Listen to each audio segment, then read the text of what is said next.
안녕하세요. 우리 채널 오시기를 환영합니다. 제 나이 13살. 부모님의 이혼으로 아빠와 함께 살게 되었어요. 엄마라는 이름을 지우고 살게 되었죠. 사실 제 입으로 말하기 부끄럽지만 엄마가 다른 남자와 바람이 났거든요. 그렇게 이혼하게 된 저희 아빠는 이제 곧 중학생이 될 저와 둘이 살게 되었죠. 아빠는 어린 제가 아무것도 모를 거라고 생각했지만 저는 다 알고 있었어요. 분명한 잘못이 누구한테 있는 건지를. 저 앞에서 애써 괜찮은 척하는 아빠를 위해 그 일 이후로 엄마 이야기를 해본 적이 없어요. 그만큼 빨리 철이 들어야 했어요. 미대를 나온 아빠는 저를 키우기 위해서 불안정적인 화가의 꿈을 포기하셨어요. 동네에서 분식집을 하시면서 제가 엄마의 빈자리를 느끼지 못하게 서포트 해주셨고요.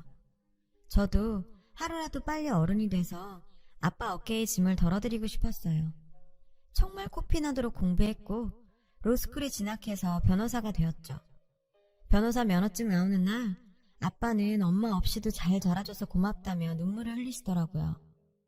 처음 보는 아빠의 눈물에 저도 아빠 품에서 6살짜리 아이가 된 듯 펑펑 울었습니다. 그렇게 시작한 변호사 생활은 어렵긴 했지만 배울 것도 많았고 아빠에게 조금이나마 보탬이 될 수 있다고 생각하니 힘들다는 생각은 전혀 안 들더라고요. 로펌의 막내 변호사로 일하던 저는 스타트업 회사의 특허 관련 자문을 맡게 되면서 한 남자를 알게 되었어요. 그저 좋은 프로그램만 만들면 된다고 생각한 의뢰인은 특허를 낼 생각을 못했고 다른 업체에서 먼저 낸 특허 때문에 2년 동안 밤잠 안 자며 개발해서 내놓은 어플이 특허 소송이 걸렸던 거죠. 시작도 못해보고 개발비를 다 날릴 위기에 놓인 상황이었어요. 자세히 살펴보니 석연치 않은 부분들이 많더라고요. 그와 일주일에 2-3번 만나면서 소송 준비를 했고 재판 결과 승소해서 무사히 그가 어플을 출시할 수 있게 도울 수 있었어요. 재판 한 달쯤 후인가 그에게 연락이 왔는데요. 최 변호사님, 혹시 저 기억하세요? 저 신동훈이에요. 의뢰인들한테 전화 오면 대부분 안 좋은 일로 오는 경우가 많아서 무슨 일이 생긴 건가 하고 전화를 받았습니다. 그는 제 덕분에 어플이 대박 났다더군요. 꼭 한번 식사 대접하고 싶다고 했죠. 사실 그냥 저는 돈 받고 제가 할 일을 했을 뿐인데 식사 대접은 너무 부담스러워서 몇 차례나 거절했지만 그는 꽤나 집요한 구석이 있었어요. 그의 집요함에 못 이기는 척 식사 자리로 나가게 되었습니다. 그곳에서 그를 보고 2가지 놀라운 점이 있었어요. 소송 준비할 때 그는 그냥 계속 추리닝 차림의 모습이었는데 한 달 만에 만난 그는 그때와 전혀 다른 성공한 사업가의 모습이 보이는 듯 했죠. 그 상황에 또 한 번 놀라고 웃긴 건 그가 최소 30대 중반으로 보이는 노안이라는 거였습니다. 사실 저도 로스쿨에 변시까지 준비한다고 고시원에서 박혀 고생했다 보니 한 노안한다는 소리 듣는 사람인데 그 역시 매일 컴퓨터 앞에서 코딩만 하다 보니 얼굴이 팍 사가버렸다고 껄껄 웃더라고요. 우리는 30살 동갑이었거든요. 참 특이하게도 노안이라는 공통점은 사이를 더 친밀하게 만들어줬어요. 가끔 소주 한잔 하는 사이로 발전하게 되었죠. 그렇게 1년간 애매한 관계가 지속되던 저희는 그의 고백으로 사귀게 되었어요. 나중에 알고 보니 그는 소송 당시 때부터 관심이 있어서 밥 먹자고 연락했고 1년간 계속해서 자기 마음을 드러냈는데도 공부한다고 고시촌에 박혀만 있다 보니 연애세포가 다 죽어버렸던 제가 1년 동안 그걸 알아차리지도 못했던 거였어요. 고백을 받고서야 저도 그에게 관심이 있었다는 걸 깨닫게 되었어요. 30 넘어 처음 해보는 연애는 너무나 설레는 일이었습니다. 그와의 결혼까지 꿈꾸며 행복한 시간을 보내고 있었던 어느 날 뜬금없이 18년 전 저와 아빠를 버리고 떠난 엄마가 제 결혼에 큰 걸림돌로 등장하게 되었어요. 슬슬 결혼할 나이도 되면서 남자친구는 자신의 엄마가 운영하는 카페로 저를 초대했죠. 예비 시어머니께 잘 보이고 싶었던 저는 미용실까지 가서 평소 잘 하지도 않는 메이크업까지 받고 찾아뵙게 되었어요. 예비 시모께서는 남자친구가 제 자랑을 하도 해서 질투날 지경이었는데 제 모습을 보니 그럴만하다고 예뻐해 주셨고 집안에 변호사 하나 있으면 좋겠다고 생각했다면서 만족스러워 하셨어요. 긴장 많이 하고 있었는데 너무 환영해 주시는 예비시모 덕에 긴장도 풀리면서 이런저런 대화를 하게 되었습니다. 하하호호 좋기만 할 것 같던 분위기는 시어머님의 부모님 안부를 묻는 질문 하나에 얼음장처럼 차가워지게 되었어요. 그래 수연아, 부모님은 뭐 하시니? 아빠 엄마의 이혼이 부끄러운 건 아니었어요. 아빠는 저를 잘 키우셨으니까요. 그래도 어떻게 말해야 하나 잠깐 고민이 되더라고요. 어차피 결혼한 사이에 숨길 문제도 아니라고 생각해서 솔직하게 말씀드렸어요. 사실은 저희 부모님이 제가 어릴 때 이혼하셔서 지금은 아빠랑 함께 살고 있어요. 순간 예비 시모의 얼굴에 표정이 팍 구겨지셨는데요.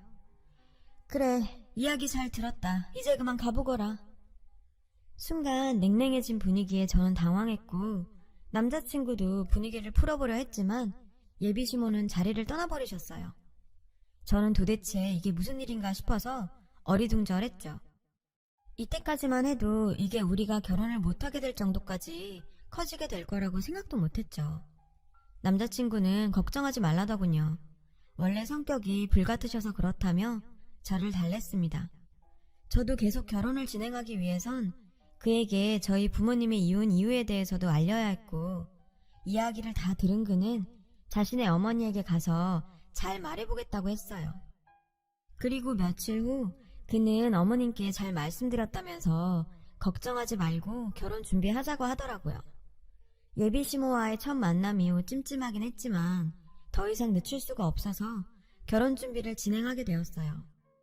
어느 날 모르는 번호로 전화가 왔어요. 변호사식이나 되는 애라 똑똑하게 알아들을 줄 알고 길게 말 안 했는데 동훈이가 물러 터져서 너한테 말 안 했나 보구나. 난 이혼한 부모 밑에서 큰 애라 우리 아들 결혼시킬 생각이 없다. 그의 걱정 안 해도 된다는 말과 달리 예비 시모는 제가 이혼한 부모 밑에서 자랐다는 이유로 끝까지 결혼을 반대하셨어요. 제가 할 수 있는 건 아무것도 없었죠. 남자친구는 자신이 부모님을 설득할 수 있다며 조금만 더 기다려달라더라고요. 그렇게 저를 달랬지만 이렇게까지 해서 결혼을 해야 하나 싶은 생각이 들었습니다.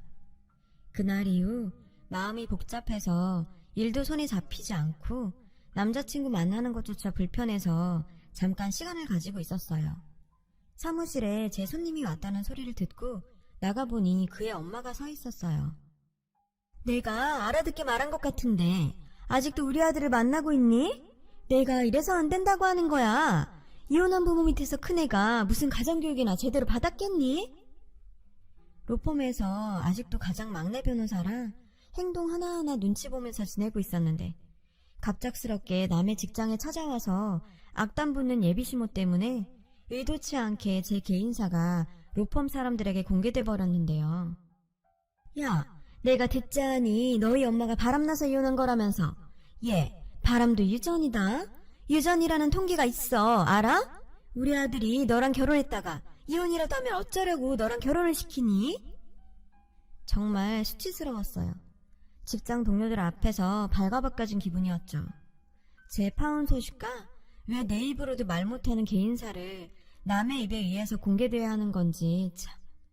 그리고 그 여자의 마지막 한마디는 간신히 잡고 있던 이성의 끈을 놓게 만들었어요. 아참, 너희 아빠 자꾸 나한테 전화하지 말라고 해라. 결혼 못 시킨다고 알려주려 전화했더니 그 다음날부터 집착병 환자처럼 전화를 해대네.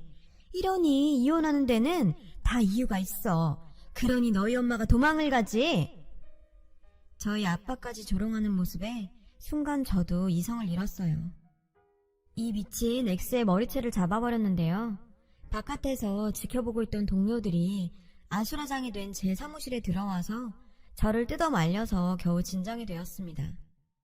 나도 이 결혼 안 해. 너 같은 시어머니 모실 바에 내가 그냥 노처녀로 늙어 죽는 게 낫지. 이혼 부모 밑에서 커서 그렇다고? 당신 같은 쓰레기 부모 밑에서 큰 동훈 씨가 더 불쌍하네요. 직장에서 개인사가 적나라하게 드러나버린 저는 더 이상 그 로펌을 다닐 수가 없어 퇴사하게 되었습니다. 남자친구와도 결별을 고하게 되었어요.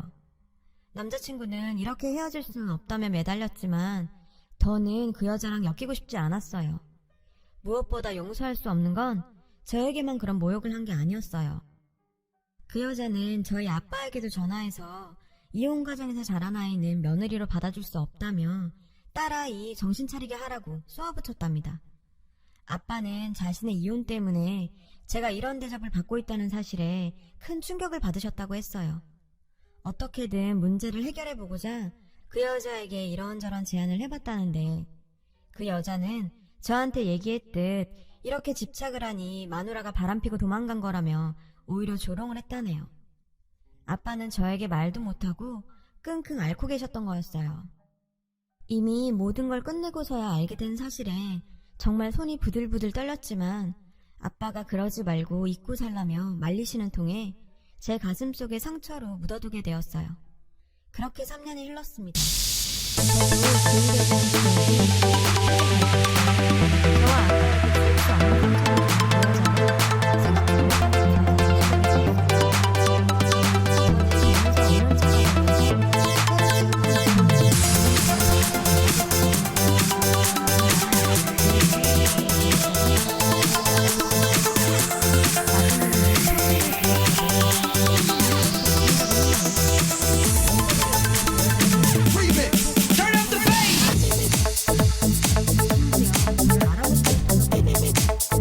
변호사님, 이혼 전문이라고 들었습니다. 이혼하더라도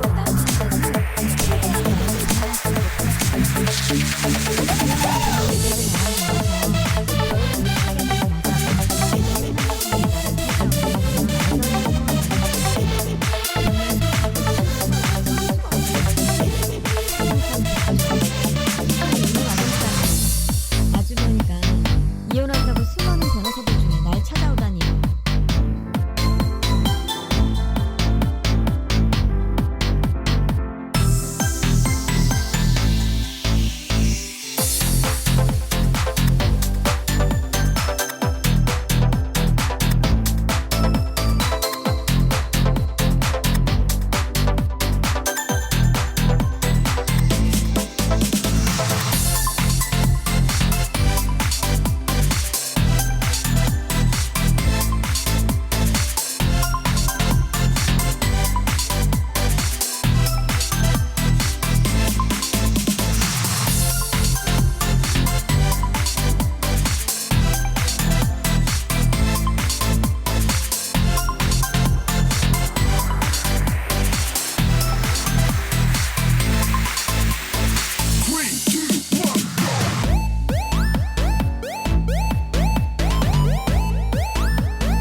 이혼도 유전이라고 하시지 않았나? 그 여자는 그제서야 제가 누구인지 알아보는 듯 저를 위아래로 훑어보고는 제 생각과 전혀 다른 행동을 했는데요. 아니 그건 다 지난 일을 말해서 뭐 하겠니? 우리가 이렇게 만난 거 보니 인연은 인연인가 보다. 나도 후회 많이 했다. 우리 아들 너랑 헤어지고 아직도 여자도 안 만나고 결혼할 생각도 안 하는 것 같아서 내가 걱정이 크다. 그래서 말인데 너 동훈이랑 다시 잘해보면 안 되겠어? 제 직장까지 쳐들어와서 제 개인사까지 들춰내버린 인간이 아무렇지도 않게 다시 자기 아들을 만나보라고 하는 뻔뻔함에 제대로 팩트 폭격 날려줘 버렸어요. 내가 당신 아들을 왜 만나? 당신이 말했잖아. 이혼한 부모 밑에서 자라면 제대로 가정교육 못 받고 자란 거라면서. 당신 지금 이혼하러 온 거 아니야? 그럼 네 아들은 이혼 안 할 것 같니? 당신 말대로 하면 이혼 확정인 남자를 내가 왜 다시 만나? 그리고 뭔가 착각하는 것 같은데 당신 과실로 이혼 소송 당해서 여기 온 거야. 당신 남편한테 빌어도 모자랄 판에 재산 분할을 도와달라고? 진짜 불륜 저지르다 걸려서 이혼 소송 당해 변호사를 찾은 주제에 용감한 건지 멍청한 건지 재산 분할까지 요구하는 무식한 그 여자는 아직도 정신을 못 차린 듯 보였어요. 나도 변호사이기 전에 인간이야. 내가 어떻게 당신 변호를 하겠어? 그리고 내가 한 가지 알려줄까? 3년 전에 당신 아들 나한테 무릎 꿇고 빌면서 당신 버리고 나한테 오겠다던데? 그건 알란가 모르겠네. 항상 무례하고 뻔뻔하게 굴던 그 여자는 자기 아들이 본인을 버리려고 했다는 말을 듣고는 상당히 충격에 빠진 모습이었어요. 아무 말도 못한 채 얼빠진 표정으로 휘청거리면서 제 사무실을 나갔어요. 남편한테 버림받고 아들한테도 버림받은 그 여자 뒷모습을 보고 있자니 자업자득이라는 말이 딱 떠올라서 속이 다 후련하더라고요. 3년간 가슴속에 묻어둔 답답함을 풀고 나니까 몸도 마음도 홀가분해졌습니다. 제 일도 술술 잘 풀렸어요. 변호사로서 회사에서 입지도 탄탄해졌고 만나고 있던 사람에게 프로포즈 받아서 내년에 결혼 약속까지 잡게 되었죠. 무엇보다 달라진 건 저희 아빠의 삶이에요. 저를 홀로 키우기 위해 본인의 꿈인 그림 그리는 것도 포기하고 살았던 아빠께 얼마 전 작은 화실을 선물해드렸거든요. 다시 그림 그려보는 게 어떻냐며 제안했죠. 아빠는 분식집도 접고 매일 화실에 들어가셔서 작품 활동하고 계세요. 그림 그리면서 행복해하시는 모습을 보니 지금까지 제가 아빠의 삶을 뺏은 것 같아 너무 죄송한 마음이 들었네요. 저도 제 자식을 낳고 살아갈 텐데 아빠처럼 자식을 위해 살 수 있을까 생각될 정도로 아빠의 사랑은 컸습니다. 사람마다 개인의 사정이 있고 사연이 있는 건데 자신의 삶 한 치 앞도 못 내다보면서 다른 사람에게 상처부터 주는 그런 사람들과는 아예 차원이 다르신 분이죠. 제가 행복하게 잘 사는 게 아빠한테 보답하는 길이겠죠. 아빠한테 세상 감사합니다. 이런저런 일을 겪고 두서없이 쓴 사연 들어주셔서 감사합니다. 좋은 일들만 있으시길 바랍니다. 여러분, 사연 댓글에 응원과 현명한 조언 부탁드려요. 좋아요와 구독은 저에게 큰 힘이 됩니다. 오늘도 좋은 일 가득하세요.